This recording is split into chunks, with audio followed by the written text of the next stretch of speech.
সব কিছু থাকলেও ইচ্ছেটা তো অনেকের থাকে না, ইচ্ছের কাছে আমরা অনেকে হেরে যাই। অনেকের অনেক পয়সা রয়েছে, অনেকের অনেক টাকা রয়েছে, কিন্তু সবার ঈশ্বর চরণের সেবার করার জন্য মনের মানসিকতা সেরকম নেই। ওই জন্য কবির একটা কথা বলেছে যে দুঃখ মে সুমিরন সব করে সুখ মে করে না কোয়, जो सुमिरन सुख में करे दुख काहे को होए। কত বড় কথা দেখুন, যে আমরা দুঃখ পেলে ঈশ্বরের চরণ ধরে থাকতে ভালোবাসি। এমনি সাধারণ সময় ভগবানকে আমরা ডাকার চেষ্টা করি না, একটু দুঃখ টুক্ষ পেলে, কষ্ট পেলে তখন ঠাকুর ঠাকুর বলে খুব ডাকি। এটা তো স্বাভাবিক কথা, দুঃখ পেলে ভগবানকে ডাকবে, এটা খুব স্বাভাবিক কথা। সুখ মে করে না কোয়, সুখ পেলে কিন্তু আর ভগবানকে ডাকবে না। যেই আপনি প্রচুর টাকা পয়সার মালিক হয়ে গেলেন, আপনি যা চাইছেন তাই পেয়ে যাচ্ছেন, তখন দেখবেন ভগবান টগবান অত মানার দরকার হয় না, আমি তো যা চাইছি তাই পাচ্ছি। ওই যে ভগবান মানবো কেন, অত ভগবান মানার দরকার নেই। তাই দুঃখ মে সুমিরন সব করে সুখ মে করে না কোই। কিন্তু পরের লাইনটা খুব ইম্পর্টেন্ট, जो सुमिरन सुख में करे दुख काहे को होए। যে শত সুখ পাওয়ার পরেও, পৃথিবীর সমস্ত প্রাচুর্য থাকা সত্ত্বেও যে ঈশ্বরের চরণ চিন্তা করা কখনো ছাড়ে না, সারা জীবনের কোনো দুঃখ কোনো দিন তাকে কোনো স্পর্শ করতে পারে না। তাই মহাপ্রভুর প্রেম কাঙালদের জন্য, মহাপ্রভুর প্রেম বড়লোকদের জন্য নয়। এখানে বড়লোক মানে টাকা পয়সার বড়লোক বলা হয়নি বাবা, এখানে বড়লোক মানে অভিমানের বড়লোকই কথা বলা হয়েছে। তাই মহাপ্রভু বলে গেছেন যে আমার প্রেম হচ্ছে কাঙালের জন্য, কাঙালদের জন্য আমার প্রেম, বড়লোকদের জন্য আমার প্রেম নয়। রাস্তার মাঝখানে যদি একটা চিনির বস্তা ছিঁড়ে পড়ে, সেই চিনিগুলো মনে করে একটা বড় একটা ট্রাক, সেটা চিনি মানে ছড়িয়ে গেছে রাস্তার মধ্যে। তো একটা ট্রাক থেকে যখন প্রচুর পরিমাণে চিনি যখন রাস্তার মধ্যে পড়ে, তখন গুড়াতে কারা যায়? কুড়াতে কারা যায়? যারা গরিব তারাই যায়, যারা কাঙাল তারাই গিয়ে চিনিটা কুড়িয়ে নিয়ে এসে। বড়লোক কোনোদিন ওই মার্সিডিজ গাড়ি থেকে সে নেমে চিনি কুড়োবে? হ্যাঁ, পয়সা আছে কিনে নেবো, স্পেন্সার্স থেকে ভালো ভালো জায়গা থেকে কিনে নেব, পয়সা আছে। এই যে পয়সার অভিমান, এই অভিমানের জন্য সে কখনো কুড়াতে যাবে না। তেমনি মহাপ্রভু বলেছে আমি আমার চিনির প্রেম ছড়িয়ে দিয়েছি সব জায়গায়, অভিমানের বড়লোক যারা হয়ে বসে রয়েছে তাদের কাছে সেই চিনির রস কখনো পৌঁছাবে না। অভিমান পরিত্যাগ করে ধুলায় গড়াগড়ি দিয়ে যারা হরি হরি বলে নয়ন ধারায় বুক বাসিয়েছে, তারাই কেবলমাত্র আমার এই রসের সন্ধান পাবে। এ সবার জন্য মহাপ্রভুর প্রেম নয়, যারা অভিমানী তাদের জন্য তো মোটেও নয়, যারা কাঙাল যারা দীন ওই জন্যেই তাদের জন্য। ওই জন্যই কৃষ্ণের প্রণাম মন্ত্রে বলা হয় হে কৃষ্ণ করুণা সিন্ধু দীন বন্ধু জগৎপতে। কখনো বলা হয়নি হলো বড় লোকের বন্ধু জগৎপতে, কখনো বড় লোক হয়েছে? দীনবন্ধু, ধনী বন্ধু নয়, দীনবন্ধু জগৎপতে। তিনি দিনের বন্ধু, তিনি কাঙালের সখা, তিনি কাঙালের ভগবান। যেখানেই কাঙালিপনা রয়েছে, যেখানে হৃদয় শুধু সমর্পণের ভাব রয়েছে, ভগবান কেবলমাত্র সেইখানেই আসবেন। ওই অভিমানের ধনী জায়গায় ভগবান কখনো আসবেন না। তাই কলি ঘোর তিমিরে গরাসল জগজনে ধর্ম করম রহু দূর অসাধনের চিন্তামণি বিধি মিলাই নানে আমার গোরা বড় দয়ালু ঠাকুর। আমার গোরার মতো দয়াল ঠাকুর আর কেউ নেই গো, যে হাতে ধরে পায়ে পড়ে প্রেম দান করে, তার মতো আর বড় লোক কেউ আছে নাকি? এমন অবতার বিশ্বব্রহ্মাণ্ড খুঁজে পেলেও কখনো তুমি খুঁজে পাবে না। তুমি বিচার করো, দেখো, দেখবে গৌরের মতো অবতার কেউ নেই।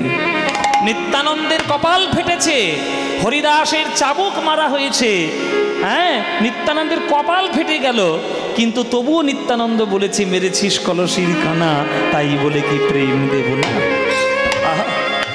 এই দিন আর কে আছে? এমন দয়াল করুণার সিন্ধু অবতার আমার কে আছে? এমন গৌর নিতাই ছাড়া প্রেম আমাদের কে দেবে গো? তাই অসাধনের চিন্তামণি বিধি মিলাইল আনি আমার গোরা বড় দয়ালো ঠাকুর, গোরা বড় দয়ালো ঠাকুর। হ্যাঁ, আমার হে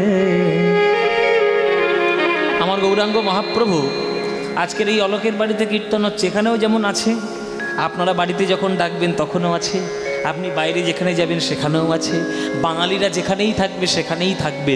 তাহলে গৌরাঙ্গ মহাপ্রভু চলে গেছেন না গৌরাঙ্গ মহাপ্রভু আমাদের কাছেই আছেন?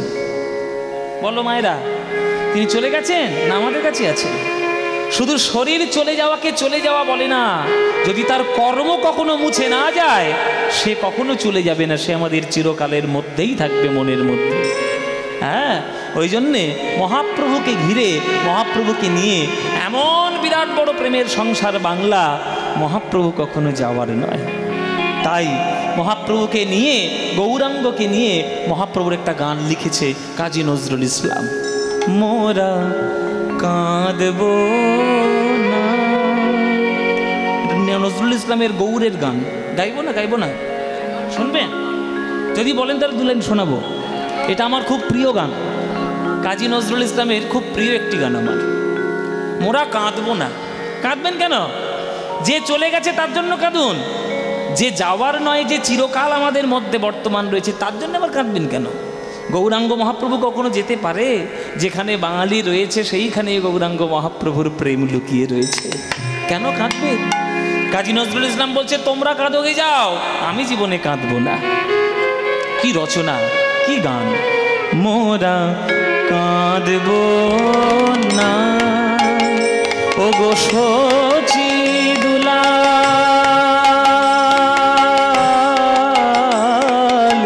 তোমায় ডেকে ডেকে মোরা কাঁদব না ও গো সচি দুলাল, তোমায় ডেকে ডেকে তুমি গেছো চলে। আমার বলতে গিয়ে, গানটা গাইতে গিয়ে আমার গা কাটা দেয়। আমি গানটা খুব কম জায়গায় গাই, বেশি গাই না। উলুবনে মুক্ত ছড়িয়ে তো লাভ নেই, ওই জন্য যেখানে সেখানে যা তা গান গাইতে নেই। কিন্তু আপনারা এত অনুরাগ ভরে এখানে শুনতে আসেন, ওই জন্য আপনাদের সামনে গাইতে ইচ্ছে করে। তুমি গেছো চলে, তোমার প্রেম গিয়েছো রেখে, প্রিয় তুমি গেছো চলে, তোমার প্রেম গিয়েছো রেখে, তাই কাঁদব না ও গো সচি দুলাল, তোমায় ডেকে ডেকে তাই কাঁদব না। ত্যাগ যেখানে, প্রেম যেখানে, তোমার মধুর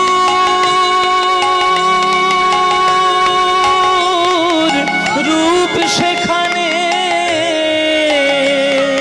ত্যাগ যেখানে, প্রেম যেখানে, তোমার মধুর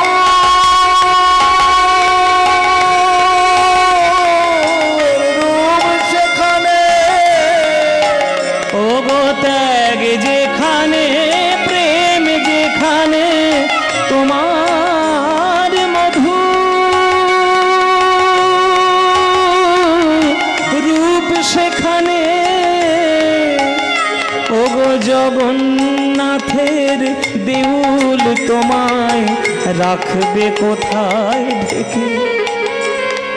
জগন্নাথের দেউল তোমায় রাখবে কোথায় ঢেকে, তাই কাঁদব না ও গো সচি দুলাল, তোমায় ডেকে ডেকে তুমি গেছো চলে, তোমার প্রেম গিয়েছো রেখে, প্রিয় তুমি গেছো চলে, তোমার প্রেম গিয়েছো রেখে, তাই কাঁদব না। হলো বৈরাগিনী ধরা, তোমার চরণ ধুলি মেখে। কি ভাষা দেখুন মায়েরা! আপনারা আমাকে একটা দেশের নাম বলুন যে দেশে মানুষের বসবাসযোগ্য দেশ, অথচ সেই দেশে কোনো ধুলো নেই। এমন দেশ আছে পৃথিবীতে? আপনি ভারতে তো প্রচুর ধুলো পাবেন, ভারত তো ধুলোরই দেশ। ভারতে প্রচুর ধুলো পাবেন, আমেরিকাতে গেলেও ধুলো পাবেন, জাপানে গেলেও ধুলো পাবেন, জার্মানি, রাশিয়া, ইংল্যান্ড সব জায়গায় গেলে ধুলো পাবেন। এমন কোনো দেশ আছে যে ধুলো নেই? যারা ভূগোলের ছাত্র তারা বলবে অ্যান্টার্কটিকাতে তো নেই। আপনি কি করে বলছেন যে নেই? আরে অ্যান্টার্কটিকাকে মানুষের বসবাসযোগ্য? ওটা পেঙ্গুইনের বসবাসযোগ্য। পেঙ্গুইন বসবাস করে, মানুষ বসবাস করে ওইখানে, মানুষের বসবাসযোগ্য স্থান নয়। তাহলে মানুষের বসবাসযোগ্য যেখানে স্থান সেখানে ধুলো থাকবে না এমন কোনো দেশ নেই। কাজী নজরুল ইসলাম বলছে যে ধুলো আছে মানে ভালো করে চেয়ে দেখো, ওইটা আমার যেন গৌরাঙ্গ মহাপ্রভুর চরণের ধুলো, ওটা যেন চরণের ধুলো। ওই ধুলো গায়ে মেখে তবেই না গৌর গৌর বলবো।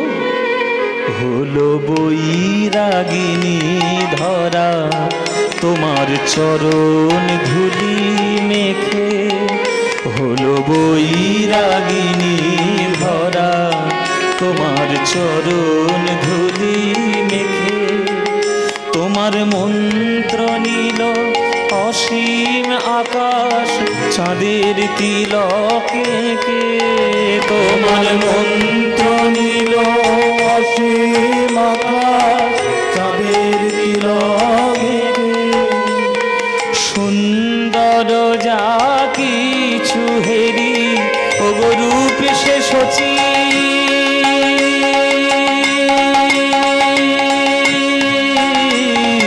নন্দনেরি সুন্দর যা কিছু হেরি ওগো রূপ সে সচি,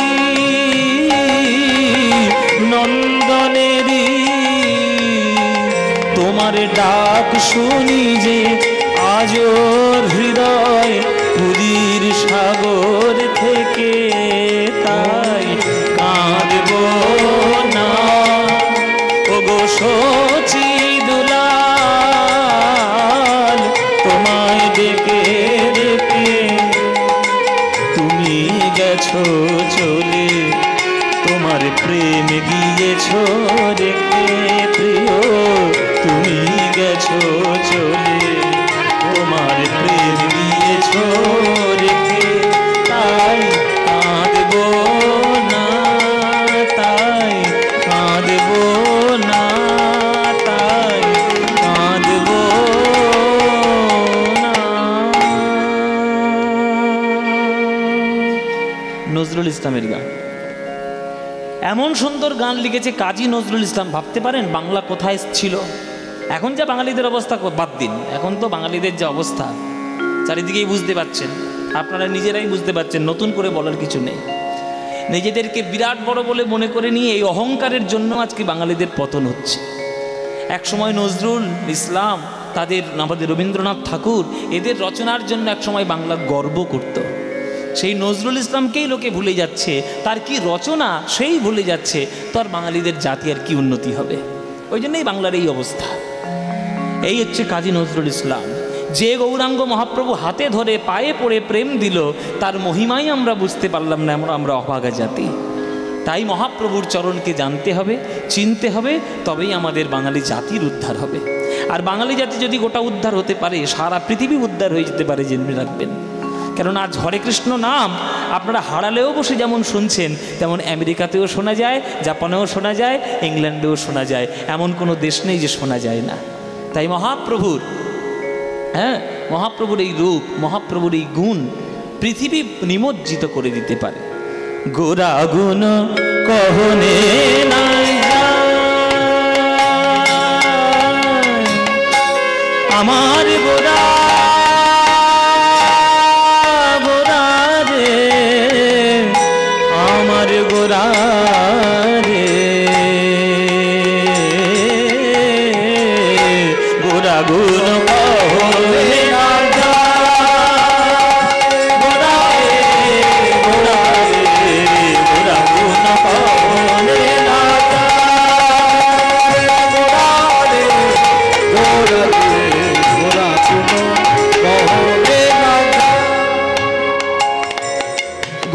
কহনে না যায়। 13-14 বছর এখানে কীর্তন বাজাতে আসছে।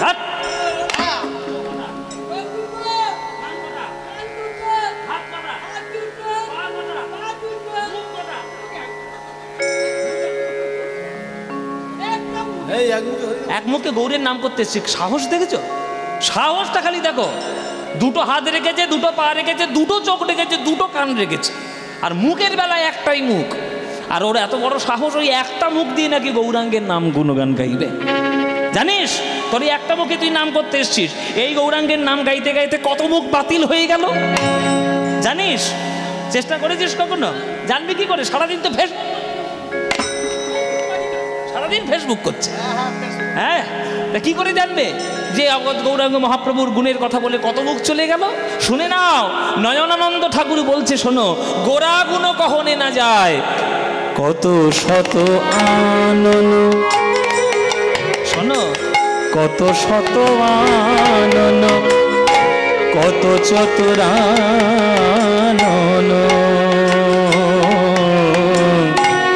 কত শত আনন, কত চতুরানন, তারা বরণিয়া বরণিয়া, বর্ণনা করিয়া করিয়া, বর্ণনা করিয়া ওর নাহি পায়। ওর ওর মানে সীমা, তারা সীমা পায় না।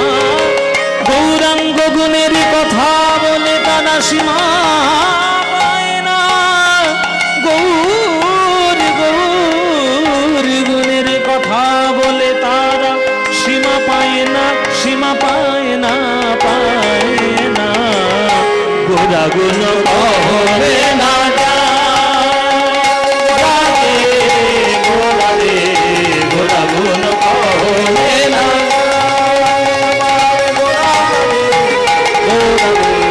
গোরা গুণ কহনে না যায়, আমার গোরা রে গোরা রে গোরা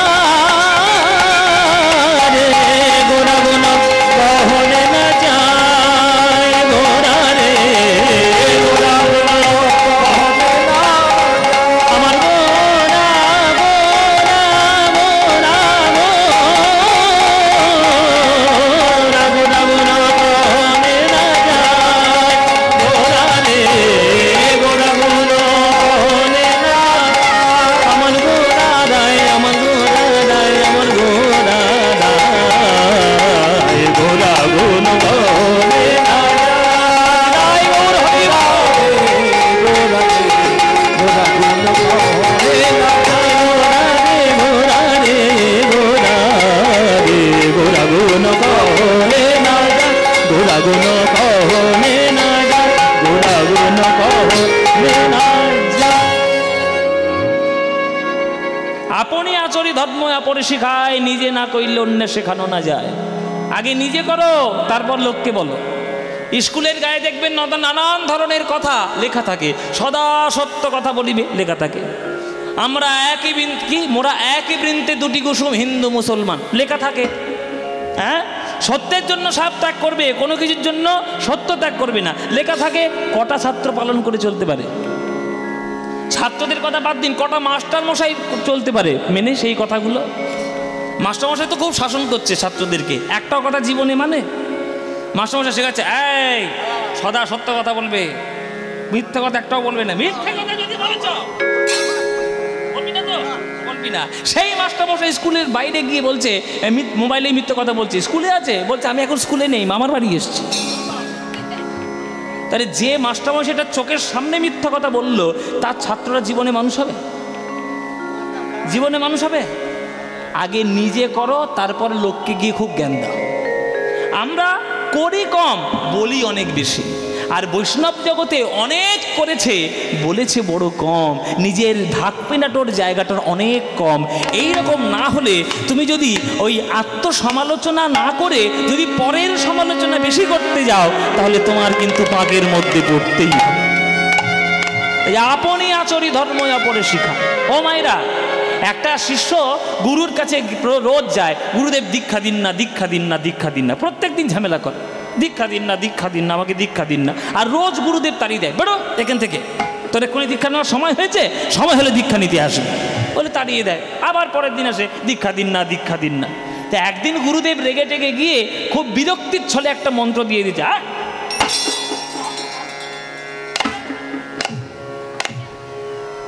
প্রত্যেক দিন এসে যারা চালাচ্ছিস তুই? তোকে আমি একটা মন্ত্র দেবো, মন্ত্র বলতে পারবি? ও জয় গুরু তোর মন্ত্র, জয় গুরু বলে ঠিক আছে, এই জয় গুরু তোর মন্ত্র। এবার এই জয় গুরু জয় গুরু জয় গুরু জয় গুরু জয় গুরু জয় গুরু এই মন্ত্র সাধনা করছে। শিষ্য মনে মনে ভাবছে অনেক কষ্টে গুরুদেবের কাছ থেকে মন্ত্র পেয়েছি, না জপ করলে হয়? জপ করতে করতে এমন একটা সাধনা পেয়ে গেল, এমন একটা সিদ্ধি পেল যে জলের উপর দিয়ে হেঁটে হেঁটে পার হয়ে যেতে পারে ওই শিষ্য। মানে জলের উপর তার কোনো ডোবার ভয় নেই, এমনি হেঁটে চলে যায়।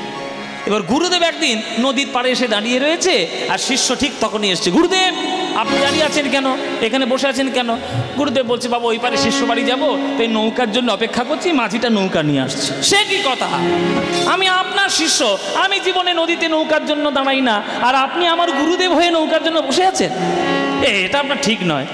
তখন গুরুদেব বলছে কেন, তা তুমি পার হও কি করে? বলে কেন, ওই যে আপনি সেই মন্ত্র দিয়েছিলেন না জয় গুরু জয় গুরু, ওইটা বলতে বলতে পার হয়ে যায়। অসম্ভব, হতেই পারে না। সে কি কথা, জয় গুরু মন্ত্র বলতে বলতে পার হয়ে যাও? বলে হ্যাঁ। বলে কই দেখাও দেখি। বলে দেখবেন, এই দেখুন জয় গুরু জয় গুরু জয় গুরু জয় গুরু, এই বলতে বলতে সেই নদী পার। গুরুর চক্ষুতে একবারে ছানা বড়া হয়ে গেছে, সব বোনাস। আমি একটা বিরক্তির ছলে মন্ত্র দিয়েছি, বা ঠিক সিদ্ধি লাভ করেছে, ওই নদী পার হয়ে চলে যায়। তার আমার মন্ত্রের দাম আছে, নইলে আমার মন্ত্র কাজ করে? আমি নিশ্চয়ই সেরকম গুরুদেব, ওই জন্য মন্ত্র বলেছি, কাজ করে গিয়েছি। তাহলে আমার তাই হোক। বলে কি তাহলে আমি তাহলে পার হয়ে যাই, আমি কেন বসে থাকবো? আচ্ছা জয় গুরু, আমি ওর গুরু, তাহলে ও আমার জয় গুরু দিয়ে নাম দিতে দিতে পার হয়ে গেছে, পেরিয়ে গেছে। তাহলে জয় গুরু যদি ও বলে, তাহলে আমি কি বলবো? ওর গুরু তো আমি, তাহলে জয় আমি জয় আমি জয় আমি। ওরই বল বাবা, এই জয় আমি জয় আমি জয় আমি বলতে বলতে যেই নদীর খানিকটা গিয়েছে গর্তের মধ্যে। এই হচ্ছে এখনকার দিনের দশা। এখনকার চারিদিকে যা অবস্থা, বলছে বেশি করছে বড় কম। আর বলবে না কেন, এত সকাল থেকে সন্ধে পর্যন্ত ফেসবুক দেখার ঢং, লোকের শুধু সমালোচনা আর কিচ্ছু নয়। সকালবেলা পেপার খুলবেন, সমালোচনা, নিন্দের খবর, সকালে পেপারে উঠেই পড়তে পারবেন। তাহলে যে দিনটা এইভাবে শুরু হচ্ছে, সেই দিনে আপনি প্রেম পাবেন কি করে আপনি আশা করেন? তাই আপনি আচরি ধর্ময় অপরে শিখায়, নিজে না কইলে অন্যে শেখানো না যায়। তাই গৌরাঙ্গ গুণের কথা কখনো বলে শেষ করা যাবে না। আপনি যতই বড় পণ্ডিত হন না কেন, আপনার যদি হৃদয়ের মধ্যে ভক্তির লেশ মাত্র না থাকে, আপনার এই পাণ্ডিত্যের কানা কড়ি দাম নেই, কানা কড়ি দাম নেই। হ্যাঁ, ওই জন্যই বলছে যে আগে গৌরাঙ্গকে নিয়ে একটু জানো, আগে জানো, তারপরে চারি বেদ সরদর্শন করিয়াও অধ্যয়ন, চারি বেদ সরদর্শন চারি বেদ সরদর্শন করিয়াও অধ্যয়ন, চারি বেদ সরদর্শন করিয়াও অধ্যয়ন। সে যদি গৌরাঙ্গ নাহি ভজে, সে যদি গৌরাঙ্গ নাহি ভজে, সে যদি গৌরাঙ্গ নাহি ভজে, সে যদি গৌরাঙ্গ নাহি ভজে, আর বৃথা তার অধ্যয়ন লোচনবিহীন জন, বৃথা তার অধ্যয়ন দর্পণে অন্ধের কিবা কাজে, দর্পণে অন্ধের কিবা কাজে। মায়েরা মনে করে একটা লোক সে কোনোদিন চোখে দেখতে পায় না, অন্ধ।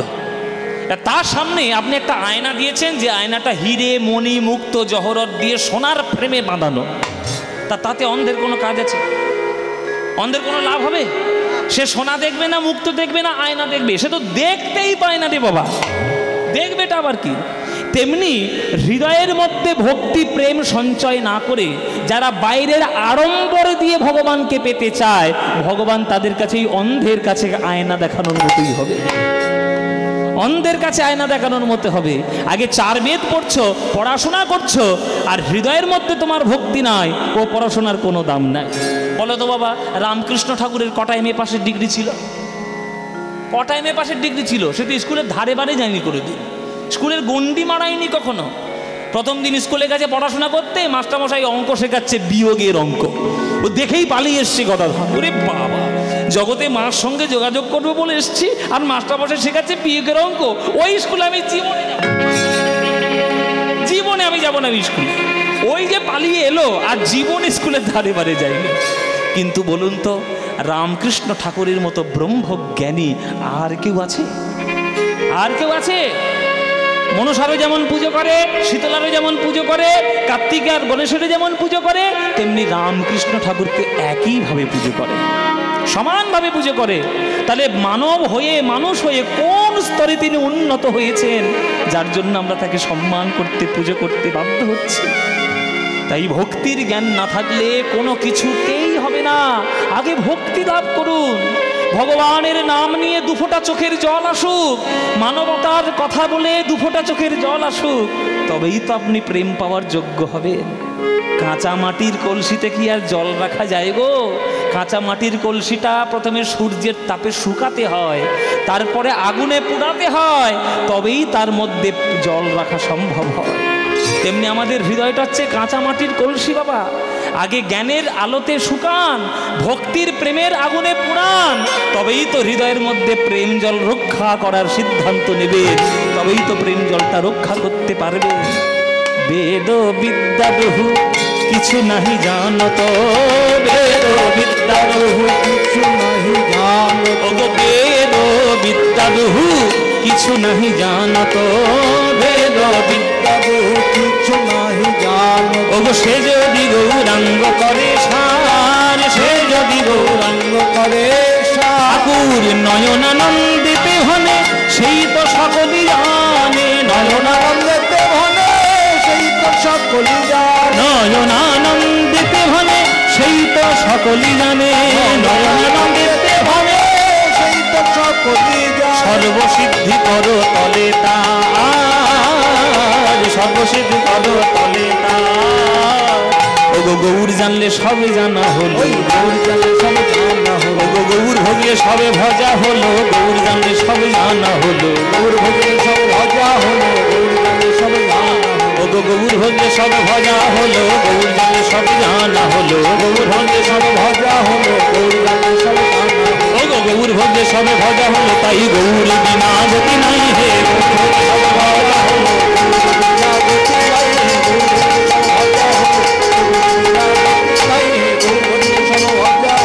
গৌর জানলে সবে জানা হলো, গৌর জানলে সবে।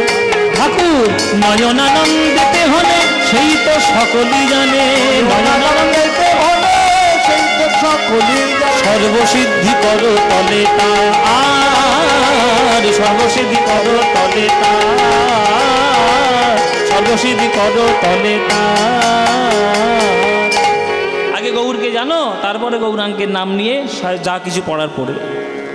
দুপাতা বিজ্ঞানের পাতা পড়ে, দুপাতা বিজ্ঞান চর্চা করে নিজেদেরকে এত বড় পণ্ডিত বলে মনে করেছে যে ঈশ্বর নেই, এই প্রচেষ্টায় তারা সব মানুষকে মগজ ধোলাই করছে, সব মানুষকে মগজ ধোলাই। ওই সেকুলার না কি বলে, ওদের একটা জাত আছে সেকুলার, ওদেরকে আমি ওই একাতে দুপাতা বিজ্ঞান পড়ে খুব বড় বিজ্ঞানী হয়েছে, ঈশ্বর তত্ত্বে বিশ্বাস করে না। আর যারা স্বয়ং বিজ্ঞানী, ডক্টর এপিজে আব্দুল কালাম, সে গীতা পড়ে পাগল হয়ে গেল, ওপেনহাইমার সে গীতা পড়ে নিল, আমাদের এই রিসেন্টলি একটা আমাদের ভারতীয় মহিলা সুনিতা উইলিয়ামস, সে মহাকাশে যাচ্ছে গীতা নিয়ে, আর এরা দু চার পাতা বিজ্ঞান পড়ে বিরাট বড় হয়ে গেছে। এরা ঈশ্বরকে অস্তিত্ব স্বীকার করে না, মরো গিয়ে, ওদের কথা শুনবে তো মরবে তাড়াতাড়ি। সুতরাং ভক্তি আর যুক্তির মধ্যে প্রবল একটা বিরোধ রয়েছে। যুক্তি থাকা ভালো, জ্ঞান থাকা ভালো, পাণ্ডিত্য পড়াশোনা থাকা অবশ্যই ভালো, কিন্তু সেটা যদি ভক্তি বিরুদ্ধ আচরণ করে তাহলে সে জ্ঞানের কোনো মূল্য নাই। জগতে দুটো বিজ্ঞানী পুরাকালে, আমি দুটো বিজ্ঞানীর কথা বলছি, একটা দৈত্যগুরু বৃহস্পতি, সেও বিজ্ঞানী, একটা দৈত্যগুরু শুক্রাচার্য, সেও একটা বিজ্ঞানী। শুক্রাচার্যের চিরকাল একটা মানে অভ্যাস ছিল যে বিষ্ণু ভক্তি বা বিষ্ণু যারা ভক্তি করবে তাদেরকে দূরে সরিয়ে রাখা, তাই তিনি দৈত্যদের গুরু শুক্রাচার্য। শুক্রাচার্য তিনিও একটা বিজ্ঞানী, বৃহস্পতি তিনিও একটা বিজ্ঞানী, কিন্তু কোন বিজ্ঞানীকে আমরা বেশি ভালোবাসি? দেবগুরু বৃহস্পতিকে। দেখবেন দুটোই বিজ্ঞানী, কিন্তু দুজনেই পড়াশোনা জানে, কিন্তু একজন পড়াশোনা করেছেন জগতের ধ্বংসের কাজে, আর একজন পড়াশোনা করেছেন জগতের সৃষ্টির কাজে। সেই জন্যে পড়াশোনা থাকা ভালো, পড়াশোনা কেন করব না, কিন্তু ভক্তি বিরুদ্ধ আচরণ যেন না হয়ে যায়। যে প্রহ্লাদকে ষণ্ডামর্কের আশ্রমে 5000 বছর ধরে যে প্রহ্লাদ প্রয়াদের গর্ভে ছিল, সে আজকের পড়াশোনা করেছিল ষণ্ডামর্কের আশ্রমে, সেও পর্যন্ত বলেছে জগতের শ্রেষ্ঠ পড়াশোনা কি জানো? নববিধা ভক্তি, শ্রবণং কীর্তনং বিষ্ণু শরণং পাদে সেবনম অর্চনং বন্দনং স্বক্ষং দাস্বং আত্মনিবেদনম। এই নববিধা ভক্তি হলো জগতের শ্রেষ্ঠ পড়াশোনা। এই পড়াশোনা যদি করতে পারো তবেই না তোমরা প্রেম পাবে, তবেই না ভক্তি পাবে। তাই বেশি পাণ্ডিত্য যুক্তি নয়, ভক্তির মধ্যে আচরণ করুন, তবেই জীবন বদলে যাবে। ওই জন্যে যে গৌরাঙ্গ ভক্তি আমাদের নিয়ে এসেছে, সেই গৌরাঙ্গ মহাপ্রভুর নাম যদি আমরা না গাই তাহলে আমাদের উদ্ধার হবে কি করে? সকাল সন্ধে দিন রাত, অফিস কাচারি মাঠ ঘাট, যেখানেই আপনি সময় পাবেন প্রাণ ভরে গৌরাঙ্গের নাম গেয়ে নেবেন। না সময়, না কোনো তিথি, না কোনো ভেদাভেদ, যখন ইচ্ছা তখন গাইবেন। ভজ গৌরাঙ্গ কহ গৌরাঙ্গ লহ গৌরাঙ্গের নাম রে। ভজ গৌরাঙ্গ কহ গৌরাঙ্গ কহ গৌরাঙ্গের নাম রে। ভজ গৌরাঙ্গ কহ গৌরাঙ্গ লহ গৌরাঙ্গের নাম রে। ভজ গৌরাঙ্গ কহ গৌরাঙ্গ কহ গৌরাঙ্গের নাম রে। ওগো যে জানা সে, হ্যাঁ তাহলে আমার বলতে হলো না, এমনি আপনারা গাইছেন। আমি এবছর দায়িত্ব থেকে একটু মুক্তি পেলাম।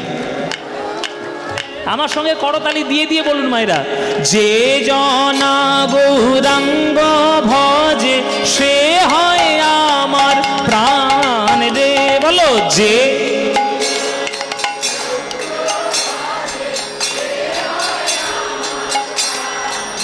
বাহ, যে জনা গৌরাঙ্গ